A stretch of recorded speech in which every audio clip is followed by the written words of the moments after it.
All right, everybody, welcome back. This is William Briggs again. We're going to have a sort of interstitial class. That's not a class. I decided maybe on off days, things like this, we would do probability topics extra to class, and just to give us some flavor of how this stuff works in the real world. That's not just part of the class. That plus Labor Day is ahead of us. There'll be no class on Labor Day. They'll be resuming the week after. And so I thought I would give more information on specialty topics that would not be part of a general class, more examples and the like. So I thought we'd kill a paradox today, and this paradox is the so-called two-envelope problem. Now, logic and in philosophy and so forth is rich with paradox, and paradoxes can be very important. Paradoxes, like in Gödel's proof of somewhere here I have the book I was going to flash, but I forgot. These can lead to profound, deeper understandings and so forth. So we're not going to dismiss all paradoxes, but some paradoxes are not paradoxes at all and are caused by mistakes in thinking, as this two envelopes problem, as we'll see, I'll prove to you, is. But what's interesting about it, as well, I'll come to what's interesting about it. I'll give you the background, let you make a choice. And then I'll give you the statement of the paradox, and I'll show you why it's not a paradox. And then we'll talk about why these things crop up and so forth. It's very important. It's very important to understand how this stuff arises and so forth. And so let's do that. So here's going to be some information. We're going to have some background evidence. Remember, we cannot do probability without referring to some premises, assumptions, data, observations, whatever you want to call it, or background evidence. I'll just call this E. We have in front of us, we're going to have two envelopes, and you're going to pick one. You can't see inside, of course. And one's going to have a certain amount of money, and the other is going to have twice as much. So one with money, and the other times two. That's it. That's the evidence that we have for the two envelope problem. We'll just call these envelopes, just for the sake of calling them something, F and G. Two envelopes. You can't see inside. You're going to pick one, and here comes the statement of the paradox. Here comes the statement of the paradox. You're going to pick one. Suppose you pick F. Okay, you pick F. Should you switch to G? And this should remind you a little bit about the Monty Hall problem, which we did before in class, which I've done any number of times, which is not a paradox either, but sometimes it can seem that way, again, for mistakes in thinking, for forgetting what you're conditioning on. And that's going to be the same kind of idea for this here, that we have forgotten what we have conditioned on. Anyway, should you switch to G?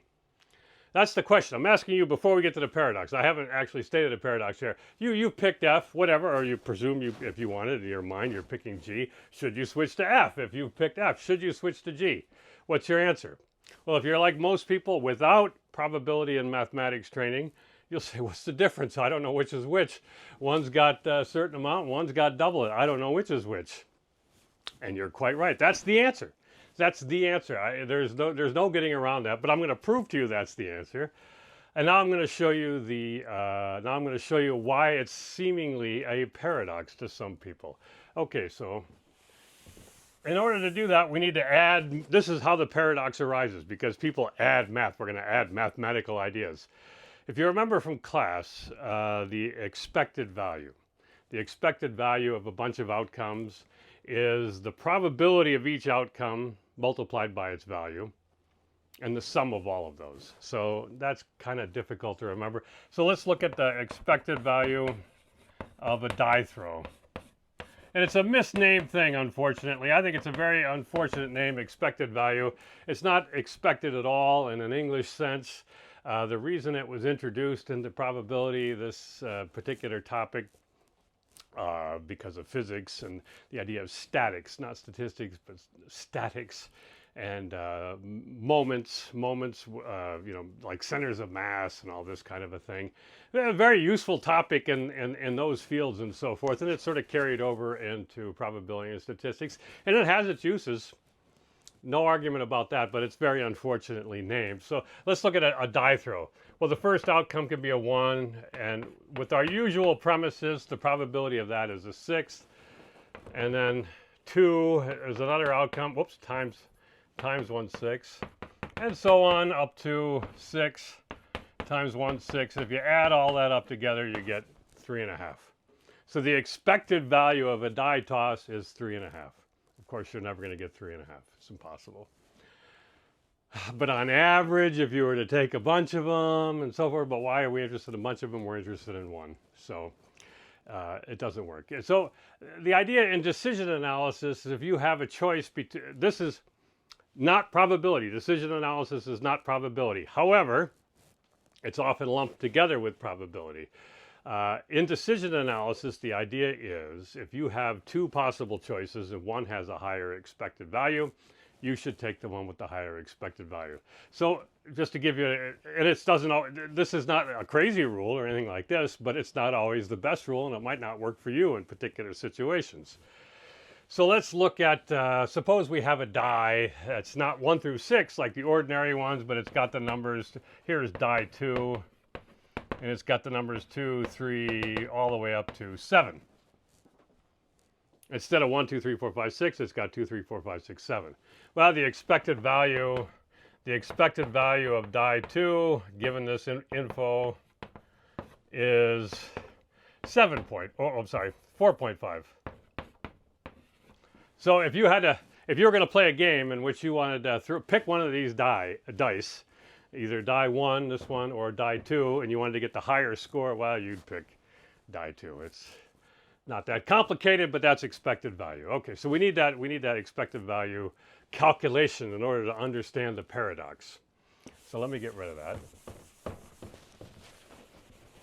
And now I'm going to read to you Wikipedia's explanation of it. And it's a very good explanation of what they're calling a paradox. Okay, so here comes the math, and here's where people fool themselves because they know too much math. So they're going to say, step 1, let A be the amount in the selected envelope. So A is the amount.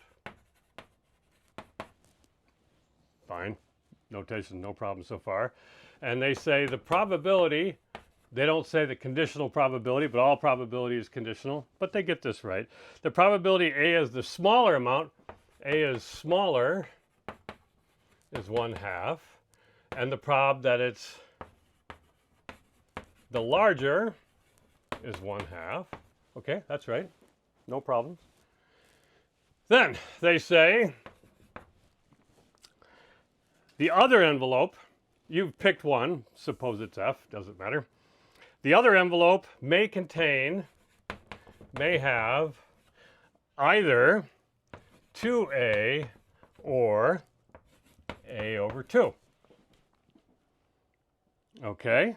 If A is the smaller amount, they say, if A smaller, then the other one has 2A and vice versa. I'm not going to write all this up. So they calculate, they get to this step 7. I'm going to have all this in the link notes to the written lecture, and you can go back and peruse this at your leisure. The expected money of the expected money in the other envelope is 1/2 2A. I really have to fix this board, it's annoying. Plus, it's 1/2 the probability. Remember, it's 1/2 times the outcomes, and sum them up. So one possible outcome is 2A, and the other outcome is A over 2, and that equals 5/4 A. So you have one envelope in your hand, and you say the other one may have 2A or A over 2. Let me be absolutely perfectly slowly clear on this. I don't want to go too fast. You pick one, it doesn't matter. You pick F. We're going to call the amount that's in there A. Perfectly fine. We can call it any letter we want. It's notation. Now, here's the step. The other envelope may have 2A or A over 2, they say. And therefore, since both of these have a probability of half, they say, the probability of the other envelope has 1/2, and the expected value of the other envelope is 1/2 times 2a plus 1/2 times a over 2. And the expected value of your envelope is just a, right? Because it's a. A is by assumption, have you in there. So this is greater than this expected value of the other envelope, so it looks like you should switch. Okay, so you switch. If you originally picked F, now you're going to pick G.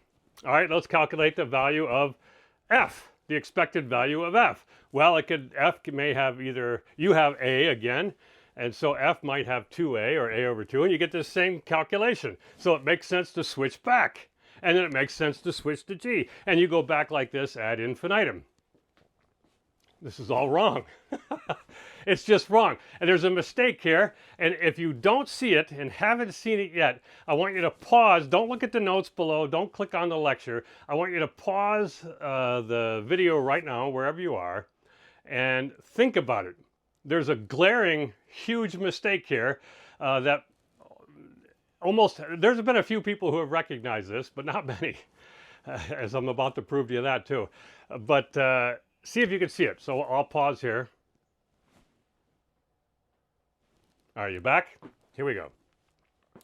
Let me do this. Let me erase this here. Let's work through an example. The amounts don't matter, which maybe you think they do, but I'll prove to you they don't. So let's just pick two numbers for the sake of picking numbers. 7 and 14. Well, one is twice as much as the other. This could be yen, dollars, whatever you like, millions, cents, whatever. One is twice as much as the other.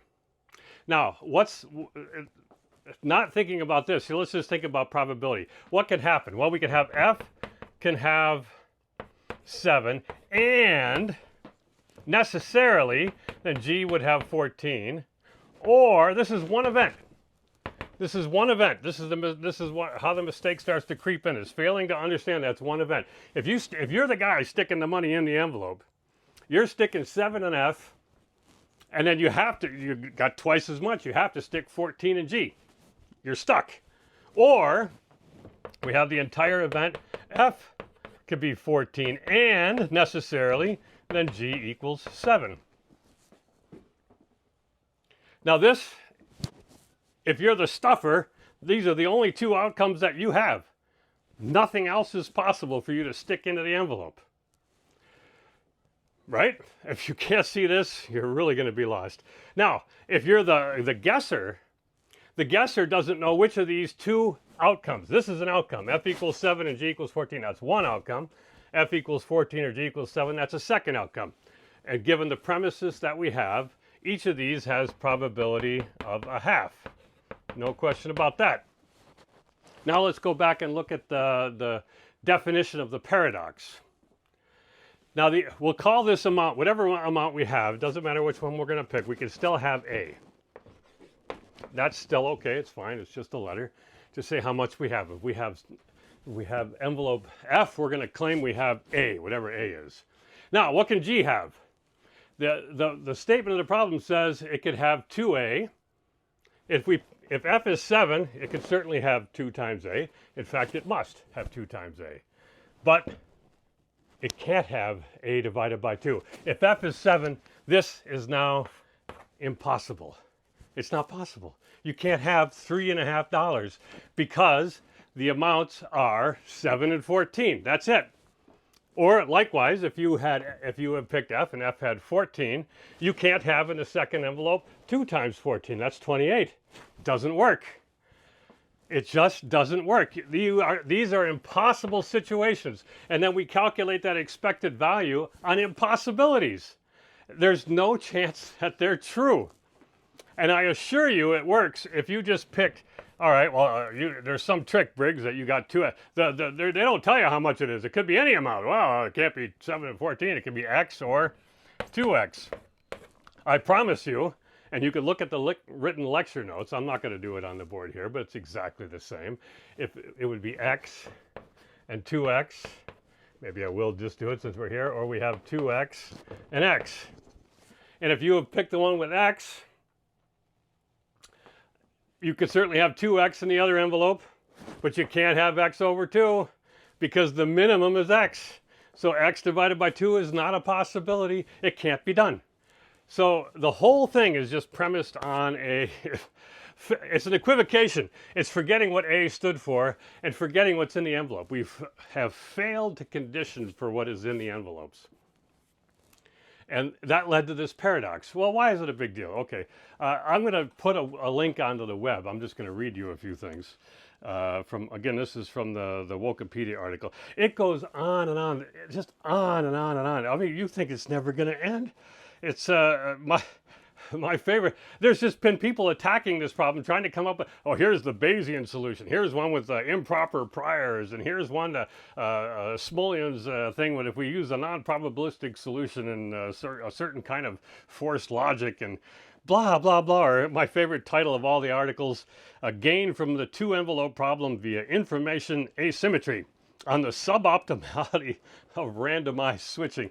And it goes on. I looked on the Scholar Google, scholar.google.com. I just typed in the two envelopes problem in quotes, or two envelopes, whatever, you can do it yourself. Two envelopes paradox or something like this. Put it in quotes so you don't get every letter. Thousands. I think I got like 14,000. And it's they're not all contributions, but some of them are just references and so forth. But there's hundreds of papers on this topic. And it's all premised on getting so excited. Oh, I know expected value calculation. This seems right. Yeah. The other one, I got A in here. This must be 2A or a half A. No, it mustn't. It must not. You've forgotten what you've conditioned on. You've forgotten there's only two possibilities in the whole problem. Those two possibilities are X and 2X and nothing more. That's the possibilities. There's not X over 2, X or 2X. It just doesn't work. Or 4X. That's it. And so there is no paradox. It's completely dissolved by remembering what we're supposed to be conditioning on. But here's the thing about this. I think I saw another guy, he even used the word equivocation in trying to show people that this is not a paradox, but he was ignored. But he had some complicated, and Wikipedia, I think, even has a link to it, some long, complicated thing, the way he was explaining it, instead of explaining it very simply. He wasn't wrong or anything, but it just didn't catch on. But a lot of people must have seen this, yet the paradox lives on.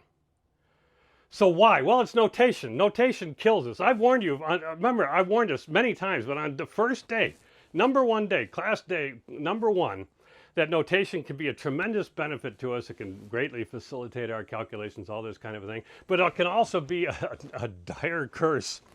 And it is here, because we've forgotten what the notation is always a stand-in for propositions in plain English.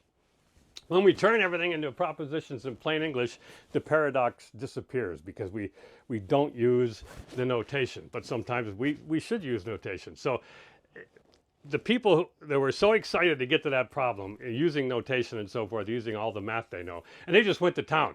You should see some of the formulas in some of these papers. I mean, the math is just glorious. All of it wrong. I mean, there's no mistakes in the math, mind you. I don't claim that anybody should have divided by 2 and did not.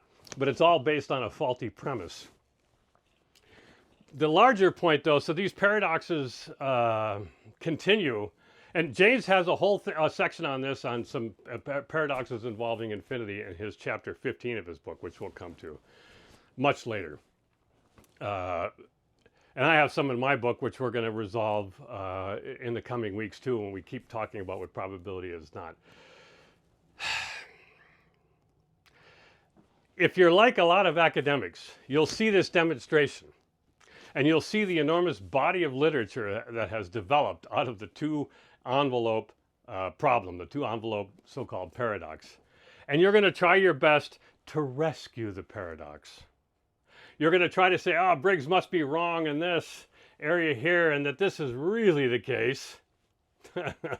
Or something. You're going to try to, it's very disappointing to learn that something you have been working on for a long time and have invested such emotion and thought in, and a lot of nice mathematics and so forth, and taught other people is true, is actually false. And it's very difficult to give up on that. And that's one problem. That's a human problem. That's not a science problem, but it occurs also in science. And it occurs in science to a greater degree because this stuff can be confusing. And it's hard I told you, I warned us when we first started probability, assigning real numbers to it, that it's counting and counting. Not just counting 1, 2, 3, but counting, keeping track of stuff. And it's extremely difficult. Even in simplest sounding problems like this. And so the instinct a lot of these guys will have is to rescue this paradox, keep it, and say this must be wrong, and then just keep pushing on with it and saying there's deep unsolved problems in probability we need to work on. There are a lot of deep unsolved problems in probability we need to work on. This isn't one of them. In fact, we're going to be talking about them. The whole point of this course is to get people to work on these problems. I think there's lots of good, juicy ones, and we could really fix a lot of bad science by doing it. All right, that's it. That's kind of a fun, I hope, exercise for you. And if you really do doubt this, just try it. Just try it. Stick any 2 amounts you like in some envelopes. Try it with some friends. Try it out. If you think you can reproduce the paradox in real life, go ahead. I guarantee you'll quickly find out this is the right solution now. All right, that's it for next time. Again, class does not resume until I think it's the 9th of September. That's it for now. Oh, there's links below to where you can find the written lecture and all that kind of thing. Thanks for listening.